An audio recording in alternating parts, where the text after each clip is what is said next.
Crin-crin le cactus. Collection rouge et bleu. Crin-crin le cactus. Par Marie-France Mangin. Illustration de Annie Le Polotec. Aux éditions GP Paris. Édité en 1971.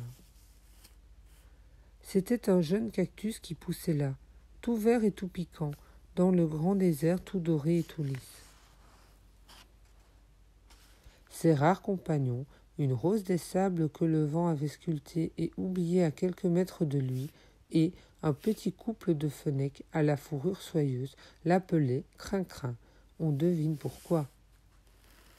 La rose des sables ne lui adressait guère la parole, car elle se trouvait trop précieuse et passait des heures à rêver au jour où une main d'homme la découvrirait et l'emporterait comme un vrai trésor. Quant aux deux renards, ils étaient trop avérés. Ils préparaient le gîte des petits renardeaux qui allaient bientôt naître.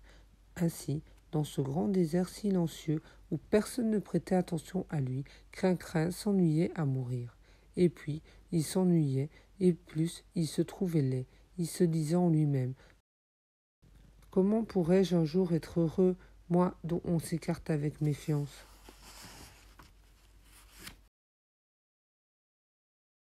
Il est vrai que je me fais peur à moi-même, rien qu'à regarder mon ombre. Pauvre Crin-crin, il paraissait méchant, mais il ne l'était pas. Les étoiles le savaient, elles qui savent tant de choses. » Alors, quand la nuit descendait et qu'elles commençaient à faire vivre le ciel de leur douce lumière, elles brillaient autant pour les gracieux renards que pour la fragile rose, que pour le cactus épineux.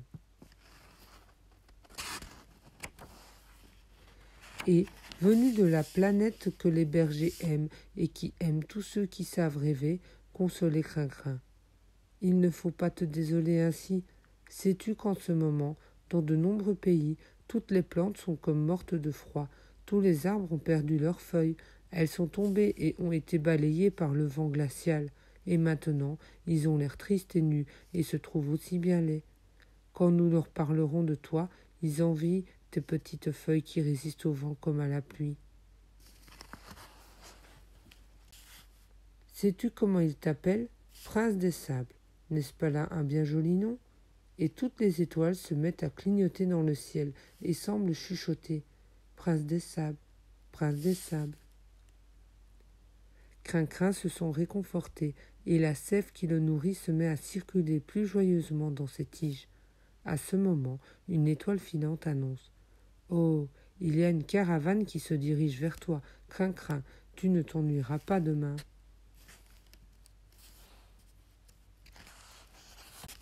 Le lendemain, les majestueux chameaux font une halte près du cactus, pendant que chacun se repose un peu. Un petit enfant s'échappe des voiles de sa mère et trottine jusqu'à Crin-crin. Il ouvre de grands yeux curieux devant la plante qui se dresse devant lui. Il avance sa menotte brune et éclate en sanglots en regardant son petit doigt où perle une goutte de sang. Crin-crin se sent honteux, terriblement honteux. Heureusement, il y a la rose des sables. L'enfant la voit, oublie très vite le cactus et ses larmes. L'enfant la voit, oublie très vite le cactus et ses larmes, et emporte la précieuse trouvaille vers sa maman. Bonne chance, Crin-crin, murmure très vite la rose, ravie de ce qui lui arrive enfin. Pour moi, une autre histoire va commencer. La caravane s'est reposée, puis elle a repris sa lente marche et suit la longue piste qui mène à l'oasis. Crin-crin a tout raconté à ses amis les étoiles. Maintenant, il leur confie. Les fennecs ont eu leurs petits aujourd'hui. Je le sais car leur père est allé seul à la chasse ce matin. La rose des sables est partie comme elle le souhaitait. Et moi ? Toi, répondent ses amis, si tu n'avais pas eu tes piquants pour te protéger, tu aurais été arraché par le petit enfant et tu serais déjà desséché par le soleil, pauvre prince des sables. C'est pourtant vrai, elles ont raison, les brillantes étoiles. Et tout à coup, grâce à elles, Crin-crin comprend que la nature est bien faite et qu'il avait tort de désespérer.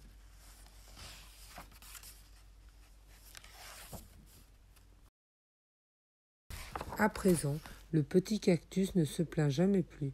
Il ne se désole pas lorsque le chamelon d'une caravane grommelle. « Je ne te comprends pas, j'essaie de te lécher dans tous les sens, et pourtant, tu es toujours à rebrousse-poil. » Il ne se fâche pas quand un serpent le frôle et s'écrie en faisant un écart de côté. « Aïe, que tu es mal rasé !»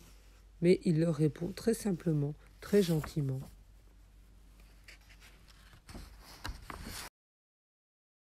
Excusez-moi, mais comprenez que mes piquants me sont aussi nécessaires que vos fourrures, vos bosses et vos écailles, et ne m'en veuillez pas. Personne ne lui en veut vraiment, et chacun dit de lui. Malgré tout, pour un cactus, il faut reconnaître qu'il est très aimable. Les années ont passé. Crin-Crin est à présent grand et fort. Les hommes et les animaux viennent quelquefois se reposer sous son ombre, qui ne pique pas elle, et cela suffit à Crin-Crin pour se sentir heureux.